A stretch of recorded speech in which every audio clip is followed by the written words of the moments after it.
할렐루야.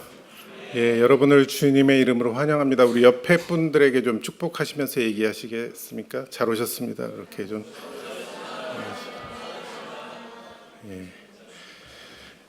예, 오늘 또 추운 날씨에도 불구하고 또 주님을 사모하는 마음으로 또 예배하는 마음으로 와주심에 또 감사드리고요. 오늘은 디모데후서 4장 1절부터 8절을 같이 나누고자 합니다.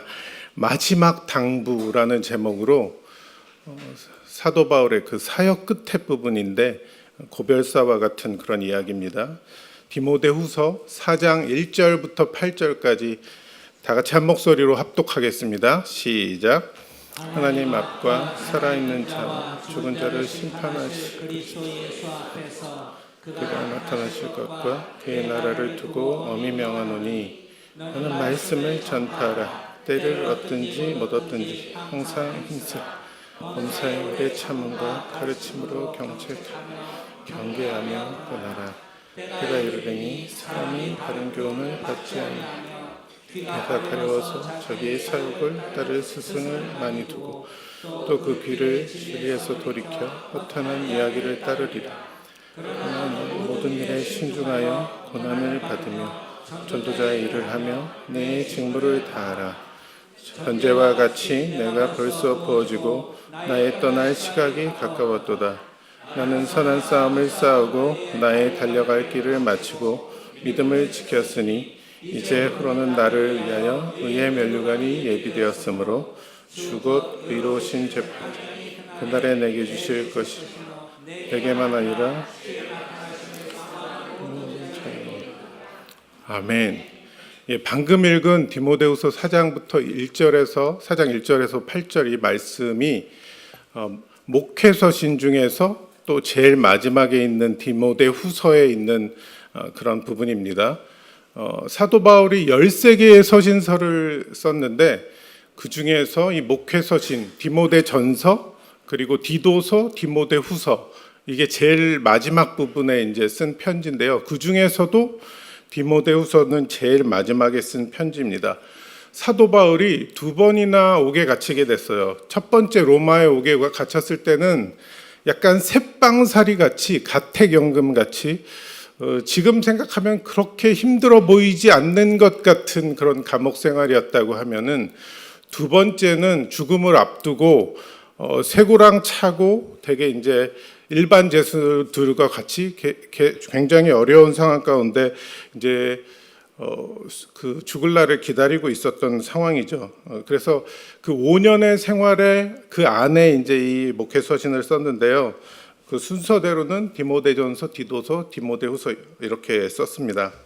그런데 이제 인생의 말년에 디모데에게 바울이 편지를 한 거잖아요. 그러면서 거의 유언과 같이 이것을 쓴 것입니다. 그러면 내가 누구에게 유언을 남긴다 하면은 아무리 좀 이렇게 방방 뛰던 사람도 좀 진지해지고 삶을 돌아보게 되잖아요. 그래서 보통 일반 사람들 같으면은 이 유언을 남긴다 하면은 인생에 후회되는 점, 아쉬운 점, 뭐 미안한 점 이런 것들도 다 생각나고 또 뉘우치는 시간들도 보내게 될 텐데 사도 바울은 디모데후서에서 보면은 되게 확신에 차 있고 당당하고 그런 모습을 우리가 볼 수 있습니다. 그렇게 이제 디모데를 향한 유언과 같은 말씀을 남기는데 이 유언이란 말이 남길 유자, 한문에서 남길 유자에다 말씀 언자잖아요. 그래서 말씀을 남기는 거죠. 근데 이게 이제 사전적 정의로 봤을 때 그런 말인데 법률적 정의로 보면은 우리나라 법률에서는 자기의 사망으로 인하여서 효력을 발생시킬 수 있는 목적으로 행하는 단독의 의사표시 그렇게 돼 있어요. 그래서 만 17세 이상이면은 이 유언을 쓸 수 있는 게 또 법적으로 이렇게 돼 있습니다. 근데 여기서 유언을 써놓으신 분 있으신가요? 예. 보통은 유언을 잘 써놓지 않습니다. 왜냐하면 죽을 것 같지 않아요, 당장. 그래서 이제 저희들이 유언을 안 쓰는데 히브리서 9장 16절부터 17절에 유언에 대해서 나와 있는 말씀이 어떻게 나와 있는지 한번 다 같이 읽어보도록 하겠습니다. 시작. 유언한 자가 죽어야 되나니 유언하는 사람이 죽은 후에야 유효한즉 유언한 자가 살아있는 동안에는 효력이 없느니라. 네, 언제 효력이 없어요? 예, 살아있는 동안에는 효력이 없다고 이렇게 됐죠. 근데 이 유언의 특징이 일부러 남기지 않으면은 그 사람의 삶의 자취를 따라서 그 사람의 유언을 유추하기도 해요. 어떻게 살았는지 봐서 그 사람의 삶을 유추하기도 하게 되죠. 때로는 원치 않았는 그 마지막 때가 갑자기 찾아온 거죠. 원래 죽을 줄 몰랐는데 그럴 때는 남기는 말이 굉장히 급박한 말이기 때문에 중요한 말도 남기지만 그 말조차도 남기지 않을 때가 많이 있습니다. 우리 유명한 사람들의 그 유언을 보면은 유명한 그 영화 배우 중에 옛날 배우 여기 계신 분들은 다 알 거예요. 마릴린 먼로 다 아시죠? 예, 이분이 당시에 케네디 대통령의 처남 피터 러슨과의 전화 통화를 했어요. 무슨 연문도 일으키고 좀 그랬었는데 무슨 얘기를 했냐면 이 사람이 그때 마지막으로 남긴 말인데 다시 볼게요. 다시 보자고요. 그러고서 이제 3시간 뒤에 죽었다고 해요. 그 죽은 것은 뭐 약물 과다 뭐 이런 이유로 죽었다고 하는데 정확히는 모르지만 이게 무엇을 의미하냐면 다시 볼 줄 알았는데 그냥 마지막이었던 거예요. 또 영국 수상 윈스턴 처칠을 보면은 나는 창조주를 만날 준비가 되어 있다. 다만 창조주께서 나를 만나야 하는 시련의 준비가 되어 있는지는 또 다른 문제다. 그래서 알다가도 모를 것 같은 말을 했어요. 그래서 확신이 있는 것 같다가 확신이 없는 거죠. 왜냐하면 주님께서 나를 만나 주실지 모른다니까 그 약속의 말씀을 확실히 붙들고 있는 게 아니죠. 예, 또 이순신 장군은 뭐라고 그랬죠? 예, 나의 죽음을 적에게 알리지 말라. 예, 그랬기 때문에 이분이 천국 갔는지 안 갔는지는 이제 하나님께서만 아시죠. 그랬지만 그 이순신 장군의 마음에는 나라 생각하는 것밖에 없었던 거예요. 또 프랑스의 문학가 볼테르 보면 이 볼테르라는 게 필명인데 원래는 프랑스와 마리 아루에 이름도 되게 어려운데 이 사람이 유명한 말 기억나시는 게 있는지 모르겠지만 현재에서 미래는 태어난다 이런 말을 했어요. 그리고 이 사람이 이제 계몽주의 사상가이긴 한데 생전에 종교를 되게 부정적으로 얘기했고 특히 기독교에 대해서 좋게 생각을 하지 않았어요. 20년 내에 기독교는 망한다 뭐 이렇게 얘기했던 사람이에요. 근데 이 사람이 좀 질병으로 죽게 되었을 때 담당 의사한테 뭐라고 얘기했는지 아세요? 나는 하나님과 인간에게 버림받았소. 나를 살려준다면 내가 가진 재산의 절반을 주겠소.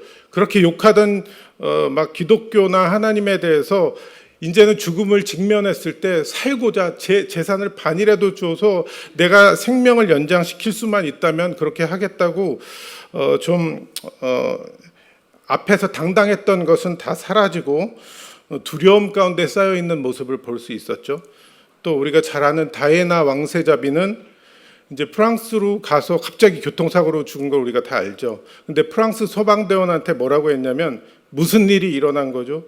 도대체 뭐가 문제죠? 그러고 죽었대요. 그러니까 죽음이 도적같이 온다는 거예요. 전혀 예상하지 못했고 기대하지 못했고 그런 상황 가운데 이제 그렇게 죽음이 찾아온 거죠. 그렇지만 예수님은 십자가 상에서 또 가상 7원을 통해서 아버지여 저들의 죄를 사하여 주시옵소서 뭐 이런 말씀도 하셨고 다 이루었다 이런 말씀도 하셨고 아버지여 내 영혼을 아버지 손에 부탁하나이다 이런 말씀도 하셨고 또 중요한 것은 예수님이 사흘 만에 부활하셨잖아요. 그래서 승천 전에 이렇게 사역을 하고 다니시다가 하신 유명한 말씀이 있어요. 저희가 잘 아는 말씀 마태복음 28장 18절에서 20절 예, 우리 다 같이 한번 읽어볼게요. 시작. 예수께서 나와 말씀하여 이르시되 하늘과 땅의 모든 권세를 내게 주셨으니 그러므로 너희는 가서 모든 민족을 제자로 삼아 아버지와 아들과 성령의 이름으로 세례를 베풀고 내가 너희에게 분부한 모든 것을 가르쳐 지키게 하라. 볼지어다 내가 세상 끝날까지 너희와 항상 함께 있으리라 하시니라. 네, 이런 말씀을 하시고 우리의 유언으로 이렇게 남기시고 올라가셨죠. 다른 사람들은 다 죽기 전에 남겼지만 예수님은 승천하시기 전에 이런 메시지를 남기시고 다시 오실 것이라고 약속하신 거죠. 인생을 먼저 산 이런 유명한 사람들이나 또 그런 위인들을 보면은 우리가 우리의 삶을 통해서도 알지만 인생은 리허설이 없다는 거예요. 제가 매주 수요일마다 예배를 마치면 히엘 찬양대를 연습해요. 근데 연습하는데 이렇게 처음부터 쭉 나가다가 잘 안 되는 부분이 있으면 다시 앞으로 가서 다시 잘 안 되는 대로 가서 이거를 고치고 수정하고 더 잘할 수 있게 이렇게 연습을 하고 가면은 곡이 이렇게 좀 스무스하게 넘어갈 수 있게 그렇게 완성이 됩니다. 그러나 인생은 그냥 가는 거예요. 시작됐으면은 수정할 수 없고 고칠 수 없어요. 그렇지만 돌이킬 수는 있는 거죠. 계속되는 반복되는 안 좋은 곳에서 돌이킬 수 있는데 그렇게 하려면 우리가 주님을 바라봐야 되는 줄 믿습니다. 오늘 이제 목회 서신 중에서 디모데후서 말씀을 나누는데 특별히 바울이 디모데에게 이 편지를 보내면서 왜 보냈냐면 보낸 이유가 당시에 좀 디모데가 어린 나이로 추측돼요. 그래서 좀 미숙한 면도 있었고 그 에베소 교회에서 목회를 해 나가는 데서 그 당시에 이제 거짓 선지자들도 거짓 교사들도 많았고 그런 이단들도 많았고 여러 가지 이제 목회하는데 어려움이 있어서 그 목회 지침을 알려주고자 이것을 쓴 겁니다. 어떻게 목회에 필요한 제반사항들이 무엇이 있는지, 교회 질서와 또 성도들을 잘 양육하기 위해서는 어떻게 해야 되는지 그거를 이제 마지막 고별사로 이렇게 남기게 된 거죠. 오늘 4장 1절 말씀 다 같이 합독하도록 하겠습니다. 시작. 진짜.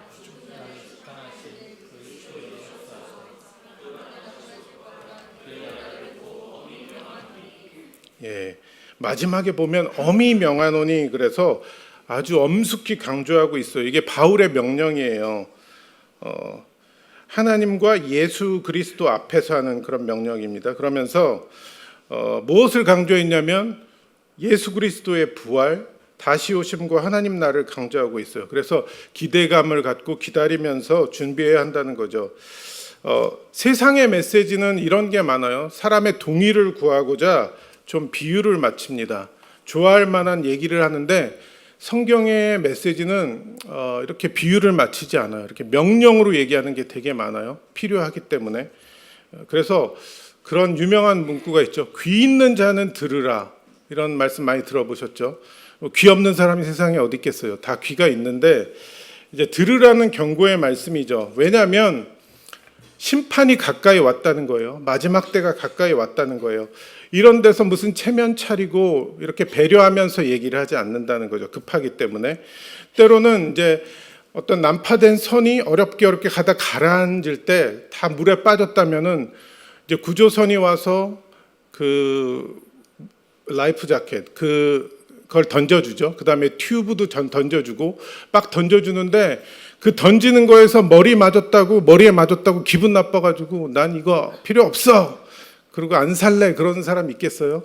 그렇지 않잖아요. 급한 상황에서 그렇게 됐을 때는 그게 굉장히 급박한 상황에서 그랬기 때문에 그렇게 행동할 수 있는 거죠. 성경에서도 임박한 또 심판을 앞두고서 이렇게 부드럽게 그리고 낭낭하게 이렇게 되게 그렇게 하는 것이 아니라 강한 어조로 명령조로 이렇게 얘기할 때가 참 많이 있는 것 같아요. 제가 지지난주 제 삶을 돌아봤을 때 장례식이 3건 있었고 그 다음에 결혼식이 3건이 있었습니다. 근데 장례식의 특징이 뭐냐면 다 부친상이었어요. 다 부친상이었는데 한 분은 새벽 기도하다가 돌아가셨어요. 근데 이제 그 자녀된 분이 이렇게 빨리 돌아가실 줄 몰랐다. 그 어머니께서 기도가 끝날 때쯤 됐는데 자꾸 기도하고 계신 것 같아서 이렇게 깨웠는데 돌아가신 거였어요. 되게 은혜 중에 돌아가신 건데 어쨌든 가족들이 얘기하는 건 전혀 예상하지 못한 상황에서 그렇게 갑자기 돌아가셨다는 거죠. 한 분은 심장마비로 돌아가시고 한 분은 뭐 지병으로 돌아가셨는데 다 그 유족들이 똑같이 하는 말이 이렇게 빨리 돌아가실 줄 몰랐다는 거죠. 우리가 그 죽음을 직면하기 전까지는 죽음이 왔다고 생각 잘 못할 때가 많죠. 굉장히 아파보든지 응급실에 밤에 실려가든지 이런 경험이 있지 않고서는 잘 이런 것을 인식하기 참 힘듭니다. 그래서 우리가 늘 말씀에 순종해서 재림을 준비하고 우리가 구원받은 자로서 하나님 말씀에 순종하고 또 그 말씀을 복된 소식이라고 생각하고 살아갈 때 우리가 하루하루의 삶의 자세가 다른 줄 믿습니다. 오늘 또 2절 다 같이 한번 읽어볼게요. 시작. 말씀을 전하라. 때를 얻든지 못 얻든지 항상 힘쓰라. 범사의 오래 참음과 가르침으로 경책하며 경계하며 권하라. 여기 말씀을 보면은 5가지 명령을 얘기하고 있어요. 말씀을 전파하라, 항상 힘쓰라, 경책하라, 경계하라, 권하라, 이렇게 5가지 명령을 하고 있는데, 첫 번째 말씀을 전파하라. 이 말씀은 이제 원어적으로 보면 로고스라고 하는데, 이거를 잘 풀어서 보면은 예수 그리스도라고 생각하시면 됩니다. 예수 그리스도를 전파하라는 거죠. 하늘의 복음을 전파하라는 겁니다. 왜냐하면 이 시대를 치유할 수 있는 가장 적극적인 방법이기 때문에 그렇게 성경에서 얘기하고 있는 겁니다. 이제 심판의 때나 세상 끝날이 다가오고 있다는 것을 우리가 느끼면은 준비를 해야 되는데, 예수 그리스도를 통해서 생명과 구원과 소망이 전해지기 때문에, 그분 자체가 길이요 진리요 생명 되시기 때문에 우리가 꼭 전해야 되는 줄 믿습니다. 두 번째, 항상 힘쓰라. 이 의미는 깨어 있으라는 얘기예요. 근데 이 힘쓰라는 것 중에 또 꾸준히 힘쓰라라는 의미가 있어요. 그리고 필요한 말을 준비하도록, 말을 할 수 있도록 준비하라는 또 의미도 있습니다. 우리가 살면서 특별히 이제 전도 축제를 우리가 12월 25일에 앞두고 있는데, 기도 제목으로 올려놓은 분들이 다 각자 있을 줄 믿습니다. 근데 우리가 깨어서 꾸준히 그 사람을 위해서 기도하고, 또 그분이 나에게 어떤 질문을 해올 때 내가 잘 대답할 수 있는 준비가 되었는지 우리가 그것을 잘 점검해 볼 필요가 있어요. 이 힘쓰라는 말에는 애쓰다라는 의미도 있고, 그리고 공격하다라는 언어적인 의미도 있는데요. 이 공격하다는 의미가 좀 약간 생뚱맞는 것 같은데, 굉장히 적극적으로 그렇게 깨어있고 힘쓰라는 얘기입니다. 또 이어서 범사의 오래 참음으로 그렇게 되어 있는데, 이제 범사의 오래 참음과 가르침으로 경책, 경계하라고, 권하라고 이렇게 돼 있는데, 범사, 모든 일에 오래 참으라는 거, 이 오래 참는다는 말이 어디서 또 우리가 본 적 있죠? 고린도전서 13장에 사랑은 오래 참고, 여기 오래 참고가 나오죠. 왜 이런 말씀을 했겠어요? 단번에 안 된다는 거예요. 우리가 이번에 이제 기도하고 또 전도 대상자를 두고 기도하지만 모든 것이 한 번에 끝나지가 않고 계속 우리가 꾸준히 지속적으로 계속 힘써야 되는 일인 줄 믿습니다. 이례적으로 이번이 그냥 행사로 끝나는 일이 아닌 줄 믿습니다. 또 경책하라라고 돼 있어요. 세 번째, 이거는 이제 책망하다는 의미도 있고 고친다는 것도 있어요. 잘못된 걸 고치고 꾸짖고 죄를 깨닫게 한다는 의미가 있습니다. 그리고 납득시키고 정신을 차리도록 한다고 했죠. 근데 이제 때를 얻든지 못 얻든지 그런 이제 조건이 들어갔는데, 꾸준히 그 힘써야 된다는 거죠. 지금 세상은 절대 진리를 인정하지 않는 세상이 돼버렸어요. 그래서 네 말 오라. 근데 내 말도 오라. 그러면서 서로 다 옳다고 얘기를 해요. 그러면서 좋은 게 좋은 거지 그렇게 얘기하고 있지만 성경은 그렇게 얘기하고 있지 않죠. 요한복음 14장 6절에 예수께서 이제 말씀하시죠. 내가 곧 길이요 진리요 생명이니 나로 말미암지 않고는 아버지께로 올 자가 없다 그래요. 나를 말미암지 않고는 아버지께로 갈 수 없다고 그렇게 성경에서는 단언하고 있는 거죠. 말씀을 날성검처럼 이제 죄를 드러나게 하고 경책하고 경계해서 차갑고 냉철한 것 같지만 오히려 이거를 통해서 그 급박한 종말로 치닫는 그 종말이 임박한 세상 속에서 오히려 격려하고 위로하고 치유하는 능력이 있는 줄 믿습니다. 네 번째, 경계하라라고 있어요. 이것도 잘못을 잡아준다는 의미가 있습니다. 또 질책하고 꾸짖고 바른 길로 인도한다는 의미가 있어요. 그래서 데드엔드, 길이 끝나는데 사람이 차를 몰고 간다면은 굉장히 위험한 상황이잖아요. 그러면 뭐 소리를 질러서도 더 못 가게 여기 길이 막혀 끝난다고 얘기를 해줘야 되기 때문에 우리가 잘못을 잡아주고 계속 꾸짖고 바른 길로 인도하는 것도 성경에선 얘기하고 있는 거예요. 그래서 다 좋게만 살살 부드럽게만 성경에서는 말하고 있지 않습니다. 또 다섯 번째 권하라고 돼 있는데 이 의미는 찾아가라, 가까이 두라 이런 의미가 됐습니다. 알 수 있도록 붙들라 이런 의미도 있어요. 그래서 말만 하지 말고 찾아가라 그런 의미가 있어요. 우리가 이웃들을 향해서 어렵게 사는 이웃들을 향해서 옷을 따뜻하게 입어라, 좀 맛있는 거 먹어라 이렇게 하는 거는 정말 입 바른 소리죠. 말만 하는 거죠. 뭐를 입을 만한 것을 주고 먹을 만한 것을 줘야지 그게 믿음의 본이 되는 것인데 그래서 이 성경에서 얘기하는 게 말만 하지 말고 믿음의 본을 보이라는 것이 권하라는 얘기입니다. 계속해서 우리가 이제 전도 축제를 준비하고 있으면서 우리의 역할이 무엇인지 생각할 때 우리가 너무 부담스러울 수도 있는데 우리의 역할은 소개하고 초청하고 그 다음에 나오게 되면은 양육할 수 있도록 우리가 돕는 것입니다. 그래서 우리는 그냥 초청하는 거예요. 초청을 받을 수도 있고 안 받을 수도 있지만 그것은 우리의 소관이 아니고 그 받는 사람이 결정한 문제고 나중에 그 사람이 책임질 일이긴 하지만 우리는 그것에 연연하지 않고 계속해서 초청하고 또 소개하고 해야 되는 줄 믿습니다. 계속해서 3절 4절을 합독하도록 하겠습니다. 시작. 사람이 바른 교훈을 받지 아니하며 귀가 가려워서 자기의 사역을 할 스승을 많이 두고 또 귀를 진리에서 돌이켜 허탄한 이야기를 들으리라. 여기서 바른 교훈을 받지 않는데요. 그때도 그랬나 봐요. 지금도 그런데 지금 오죽하겠어요. 그때 이제 바울이 사역했던 그 당시에도 그랬었는데 지금도 똑같이 어떤 얘기를 하려고 그러면은 길에서 무슨 상품 같은 얻을 만한 거를 주지 않는 이상 어떤 정보적인 거를 무엇을 나눠줬을 때 거의 사람들이 잘 안 받는 것 같아요. 다 쌩쌩 지나가요. 전도지도 이제 길에서 주는 것이 참 쉽지는 않습니다.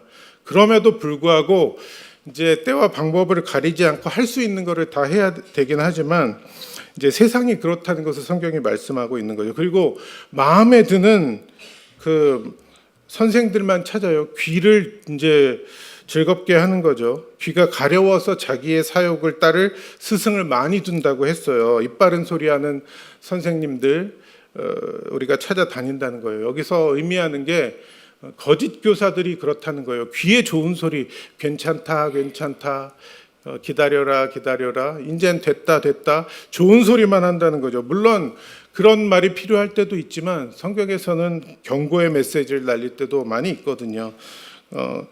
그래서 이 어둠 가운데 빛이 비춰지면은 어둠이 확 물러가듯이 이게 해결이 되는 건데 진리를 들을 때 많은 사람들은 불편해하고 이거를 이제 듣지 않으려고 합니다. 그리고 허탄한 이야기에 대해서 또 4절에 허탄한 이야기를 따른대요. 지금 세상의 풍조가 지금도 그렇죠. 이 허탄한 이야기라는 게 이제 거짓말이라고 할 수도 있고 당시에는 이제 영지주의적 용어로 이게 쓰였어요. 그러니까 영지주의가 뭐냐면 영적인 것은 옳고 이거는 필요한 건데 육적인 것은 이것은 하등한 걸로 봤던 거예요. 그래서 예수님이 성육신 하신 거, 육신으로 오신 거에 대해서 인정을 하지 않았어요. 그걸 이제 그노시스주의라고도 하는데 그래서 예수님을 믿을 수 없었다는 거죠. 우리가 교리 시간에 배웠지만 예수님은 100% 인간이고 100% 사람이고 이걸 이제 논리적으로 생각하려면 참 힘든데 이제 다른 케이스가 없기 때문에 우리가 그것을 이제 믿음으로 받아야 되는 부분인데 당시에는 이제 그런 것 때문에 되게 영적인 것만 되게 중요하게 생각하고 족부 따지고 은사를 이 은사는 더 낫고 뭐는 나쁘고 이런 걸로 인해서 허탄한 이야기를 하는 그런 풍조가 있었다는 거죠. 근데 이것을 우리가 따르면 안 된다고 성경은 얘기하고 있는 겁니다. 여기 디모데후서 3장 1절에서 5절에 보면은 이거와 같이 이 시대의 풍조를 얘기하고 있는데 참 지금이랑도 비슷해요. 한번 디모데후서 3장 1절에서 5절 같이 읽어볼게요. 시작.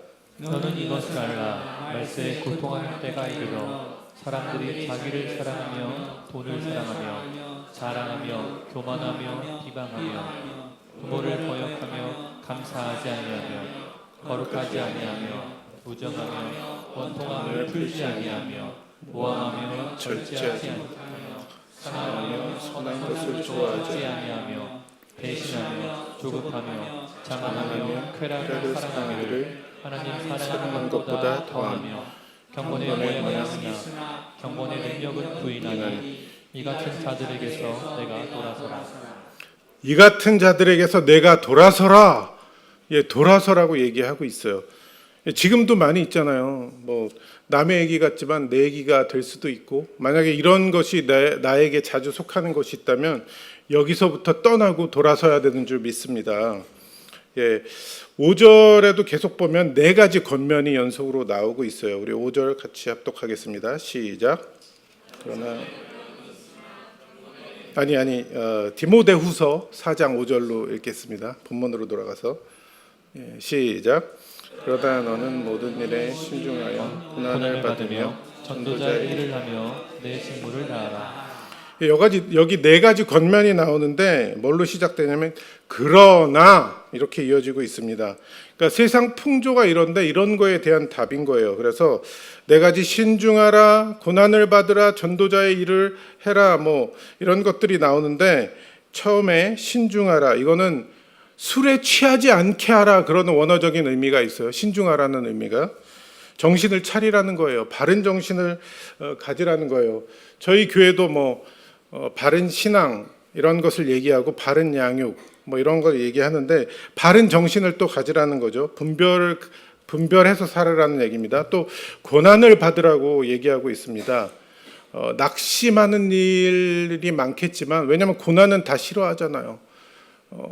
주님 가신 길 나도 따라가리라 찬양은 쉽게 하지만 그거 한번 가볼래? 그러면은 잠깐만요, 다음에 좀, 지금은 아닌 것 같아요. 만약에 너 지금 선교 떠나라 그런 마음 주시는데 이게 하나님 주신 마음인가? 좀 기도해보고 결정해야 되겠네. 다시 기도를 해서 그 말이 맞나 확인하려고 하고, 저희들이 그런 마음이 인간적으로 참 연약한 마음이에요.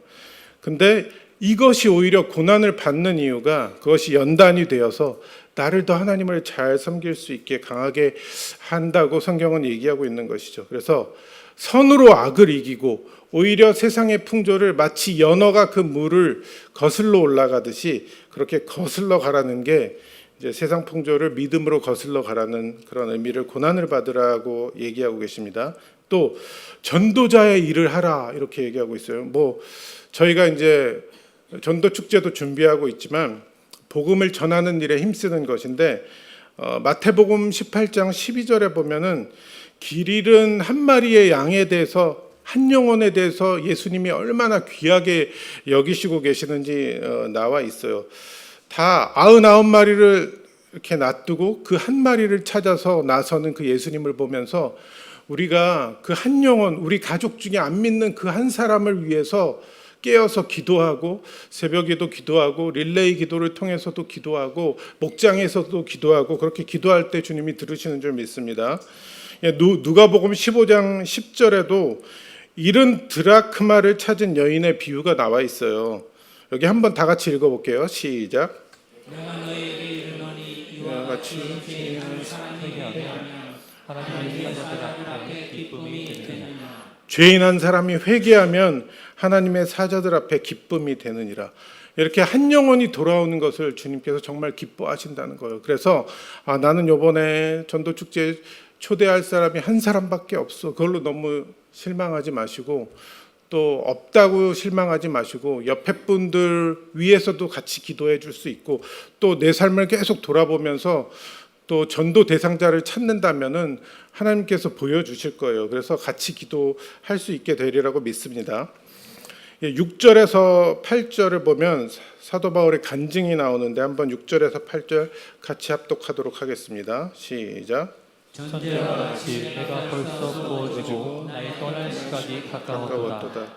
나는 선한 싸움을 싸우고 나의 달려갈 길을 마치고 믿음을 지켰으니 이제 포로는 나를 위하여 의의 면류관이 예비되었으므로 주 곧 이루어진 재판장이 그날에 내게 주실 것이며 내게만 아니라 주의 나타나심을 사모하는 모든 자에게도니라. 아멘. 6절에 전제와 같이 이랬습니다. 전제, 관제 뭐 같은 말인데 저희가 레위기 배우면서도 5대 제사도 배우고 이 전제는 부어서 드리는 거잖아요. 포도주나 독주 같은 걸로. 이제 사도 바울이 그 삶을 다 봤을 때 전제를 드리시 다 쏟아 부었던 거예요. 완전히 헌신했다는 의미가 있습니다. 그 사도 바울이 열심당원이었고 잘 믿는 사람들을 쫓아서 그들을 어떻게 보면은 해하려고 잡으러 다니던 사람이었는데 그러던 중에 낮에 이제 예수님을 만나게 되면서 시력을 잃고 또 그렇게 다시 회복하고 하는 그런 기적을 맛보면서 사명자의 길을 걷게 되었죠. 이방인들을 위한 사도로서 이렇게 부르심을 받아서 살게 됐는데 그 이후로부터는 계속해서 자기가 갖고 있는 모든 스펙, 뭐 아브라함의 씨고 베냐민 지파에서 태어났고 등등등 뭐 랍반 그 가말리엘의 이제 수학한 사람이었고 랍반이 이제 랍비보다 더 위의 등급에 있는 대가를 의미하거든요.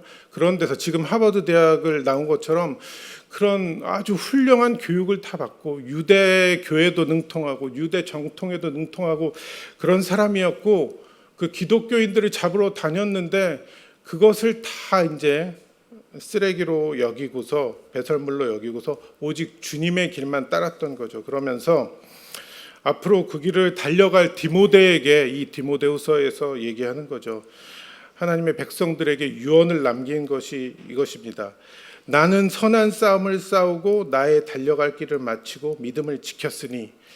이제 사도 바울이 헬라 문화권에서 많이 활동을 했기 때문에 그쪽 그리스 쪽이나 그런 헬라 문화권은 올림픽 경기가 있었어요. 그리고 운동을 하는 사람이 많았기 때문에 그런 비유를 많이 했던 거죠. 그래서 나의 달려갈 길을 마치고 믿음을 지켰으니 이런 얘기도 한 거예요. 근데 선한 싸움이라고 얘기를 하고 있어요.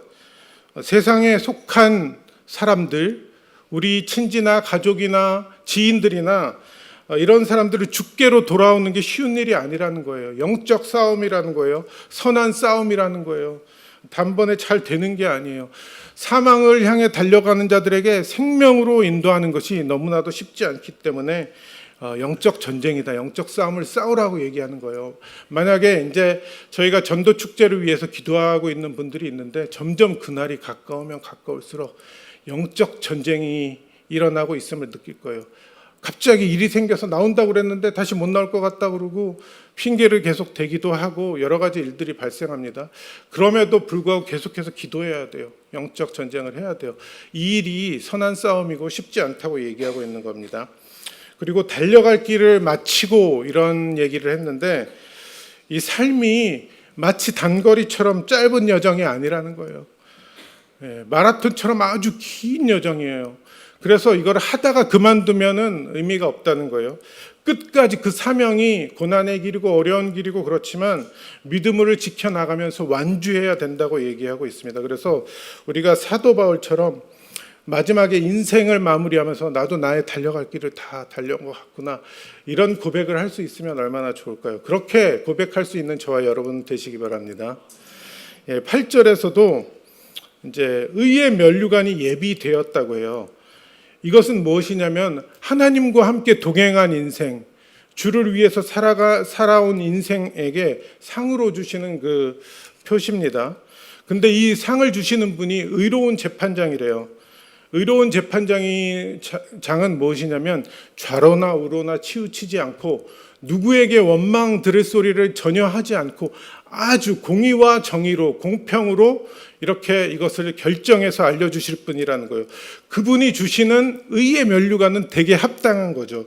누구도 반박할 수 없는 그것을 주신다는 건데 그러면은 누가 의의 면류관을 받는가? 8절 후반절에 나와 있는데 뭐라고 돼 있죠? 주의 나타나심을 사모하는 모든 자들에게서 한 10명에게 준다고 그랬으면 포기하시는 분이 있을 수도 있었을지 몰라요. 이게 되게 제한돼 있으면. 근데 주의 나타나기를 사모하는 모든 사람, 이 나타난다는 게 다시 재림하신다는 의미잖아요. 주께서 재림하시는 것을 사모하면서 기다리면서 복음대로 살아가는 자에게 이제 주님께서 의의 면류관을 예비하고 계신다는 거죠. 우리가 믿음으로 확신하면은 나타나는 현상이 있는데 뭐냐면 복음을 전하게 된다는 거죠. 이 확신이라는 것의 원어적인 의미를 보면은 가득 차서 흘러 넘친다는 게 있거든요. 근데 만약에 우리가 확신에 차 있다면 이게 가득 차서 흘러 넘치기 때문에 복음을 전하고 알리고 또 초대하고 그런 것이 그리 어렵지 않은 일로 우리에게 다가온다는 거예요. 그래서 우리가 만약에 복음 전하기 너무 어렵다면 내가 정말 확신에 차 있나, 믿음으로 살아가고 있나, 다시 한번 나의 삶을 돌아보면서 점검하시고 다시 성령의 충만함을 구하고 우리가 기쁠 때나 슬플 때나 때를 얻으나 못 얻으나 복음이 흘러가는 인생을 살아갈 수 있도록 늘 기도하면서 점검하면서 살아가야 되는 줄 믿습니다. 예, 이제 거의 말씀을 마무리하는데요. 제가 원래 준비한 시간은 이거보다 훨씬 길었는데 제가 너무 길 것 같아서 이제 많이 이렇게 하다 보니까 생각 외로 짧아졌네요. 예, 이번 전도 축제는 복음 선포도 선포지만 우리가 변해가고 있음을 조금씩 느끼고 증명하는 시간이 되었으면 좋겠어요. 그래서 포기하지 않았으면 좋겠어요. 예, 천리길도 한 걸음부터라는 우리 말이 있고 또 모든 것이 하루아침에 되지 않기 때문에 우리가 포기하지 않고 계속 나가야 되는 줄 믿습니다. 우리가 기도하고 있는 배우자가 있을 거예요. 또 자녀가 있을 거예요. 또 늘 신경 쓰이는 친구가 있을 거예요. 어떻게 보면 내가 그 관계에서 그냥 나만 생각하고 나만 열심히 믿던 그런 모습에서 이제는 오늘 하신 말씀대로 때를 얻든지 못 얻든지 전파라고는 바울의 유언의 말씀을 나에게 적용해서 때를 만들어서라도 이렇게 복음을 전해야 되는데 또 특별히 교회가 다 같이 이렇게 힘을 모으자고 하는 일에 우리가 같이 힘쓰고 실천해 나가야 되는 줄 믿습니다. 마태복음에서는 이제 너희는 세상의 소금이다 빛이다 이렇게 얘기하면서 맛을 내라 빛을 비춰라 이렇게 얘기하고 있습니다. 우리가 그 말씀에 순종해서 이번에 이제 전도 축제로 해서 저기 배너도 달렸습니다. 그리고 이제 그 전도 대상자 카드를 나눠주고 받고 있고요. 이름을 씨앗으로 해서 붙일 거예요.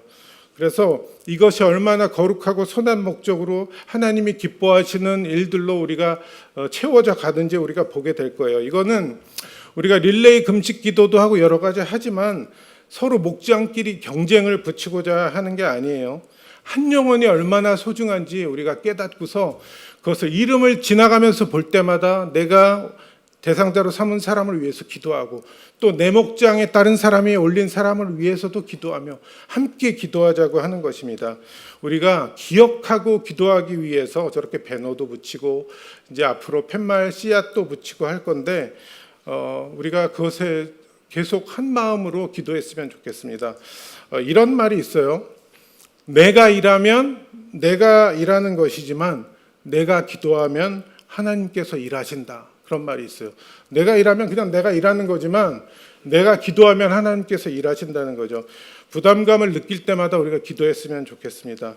내가 다 할 수 없음을 인정하고 그렇게 고백하고 주님이 기뻐하시는 일에 다시 한번 순종하기로 결정하고 나간다면은 주님께서 함께 하시고 이 끝까지 우리를 완주할 수 있도록 그렇게 이끌어 가실 줄 믿습니다. 우리 옆에 분에게 좀 그렇게 격려하시겠습니까? 포기하지 맙시다. 또 더 한 가지 더 얘기할 때 은혜가 시작되었습니다. 그렇게 얘기했으면 좋겠습니다. 은혜가 시작됐고요. 주님의 역사가 시작되었습니다. 주님께서 여러분과 함께 하실 것입니다. 주님께서 우리의 기도를 들으실 것입니다. 우리가 죄인에서 또 생명을 얻는 그런 구원받은 자가 됐던 것처럼 또 자녀가 된 것처럼 또 여러분들이 기도하고 있는 그 한 사람 한 사람이 우리가 용기를 내어서 포기하지 않고 기도하며 나아갈 때 주님께서 구원해 주실 줄 믿습니다. 함께 기도하고 우리 수요예배를 마치도록 하겠습니다. 이 시간 기도할 때 하나님, 나의 계획과 생각을 다 맡깁니다. 내 전도 대상자를 맡깁니다. 주님, 함께하여 주시옵소서. 마음을 움직여 주시옵소서. 꼭 주님의 그 생명의 길로 오는 그 전도 대상자가 되게 하여 주시옵소서. 그렇게 기도했으면 좋겠고요. 또 손 목사님 중국 선교를 가 있습니다. 또 공안의 그 방해를 피해야 되고 악한 세력들의 방해를 피해야 됩니다. 하루 종일 복음을 선포해야 돼서 목이 되게 피곤하고 어려울 거고요. 또 음식이 맞지 않아서도 굉장히 힘들고 또 밖을 나갈 수 없어서 굉장히 폐쇄된 곳에서 일주일을 보내다 와야 됩니다. 모든 것을 감당할 수 있는 그 믿음과 건강을 주시옵소서. 그렇게 함께 기도했으면 좋겠고요. 그 중국 선교의 그 시간들을 통해서 복음의 씨앗이 뿌려지고 그 영혼들이 이렇게 자라가는 것을 보는, 또 열매를 맺는 것을 보는 날이 속히 올 수 있도록 위해서, 목사님을 위해서, 또 사역과 여정을 위해서, 안전을 위해서도 그렇게 다 같이 한 목소리로 기도하고 제가 기도하고 마치도록 하겠습니다.